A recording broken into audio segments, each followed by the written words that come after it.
Алдардың Тазшаны емдеуі, тәубаға келуі. Ертеде өгіздерді айдап келе жатса, қой баққан бір тазшаға жолығады.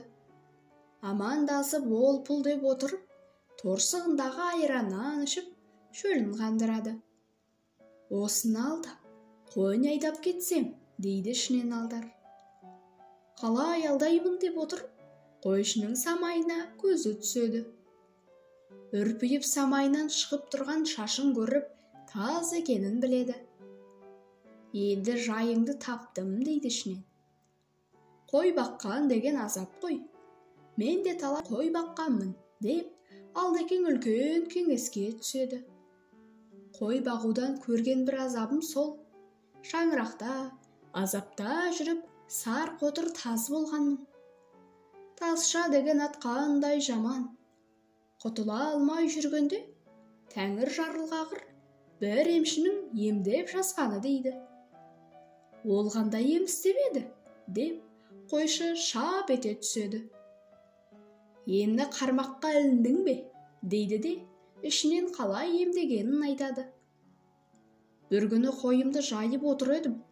Мойнында дорбасы бар бір адам келді. Келіп отырып, басымның таз екенін көріп, сорлы, өлесің ғой, емдетпейсің бе, дейді. Мен ем таба алмай жүргенімді айттым. Ем таба алмады деген не? Мен ақ емдеп берейін, деді. Емдеңіз деп жабыса кеттім, дейді. Бірақ байдың көп қойын аяйсың ба? Қасқыр жеді дерсің. Біреуін сой, әрі етіне тоялық, әрі басыңды жазалық. Басыңды жазу үшін құйрығы мен 3 майы керек, деді. Бір қойдың несін аяйын? Сол жерде сойдым да, әрі етін асып, етке тойдық. Әрі құйрығы мен ішкі майын басыма тартып, тазымды жазып алдым. Сол емшіден үйреніп, бастары таз ауылдас балалар бар еді. Солардың бәрін емдеп жаздым. Қой, ойбай, әңгіме айтам деп, жолымнан қалдым. Енді жүрейін, деп Алдар тұра келеді. Ойбай, ағатай, тоқта, менің басымды да емдеп кет, деп жабыса кетеді. Ойбай-ау, сен де тазба едің. Манадан бері айтсайшы, онда емдейін, дейді. Тазша қойдан таңдап жүріп, бір семіз қойды ұстап, алып келіп ұрып сояды. Етін асады. Етке екеуі тойып алып, ал еміңді істе, дейді. Емімді істейін, бірақ сен шартымды орында, әйтпесе жаза алмайсың, дейді Алдар. Орындаймын, дейді Тазша. Орындасаң құйрықпен шарбы майды басыңа ораймын. Сен ықтау жерде бір күн, бір түн қимылдамастан, көзіңді ашпастан жатасың. Содан кейін тазыңнан түк те қалмайды. Оған дейін қойыңды мен жая тұрамын, дейді. Жарайды, дейді Тазша. Алдар қойшының басына құйрықпен шарбы майды орап, бір апандау жерге апарып жатқызады. Ал, енді қыбыр етпе, Тазша бала. Май әбден сорып алсын, деп жатқызып тастайды. Сөйтеді де 100 өгізге қосып алып, қойды да айдап жүре береді. Қойшы басының тазын майға сорғызып жата тұрсын, деп кете береді. Бірде қойшы баланың қасына келіп, керуеншілер оны оятады. Сөйтсе тұрмайды. Оны түрткілейді, одан да тұрмайды. Бір кезде бір керуенші келіп бір тепсе, ол да тұрмайды. Мына өлген адам бекен деп ойлайды.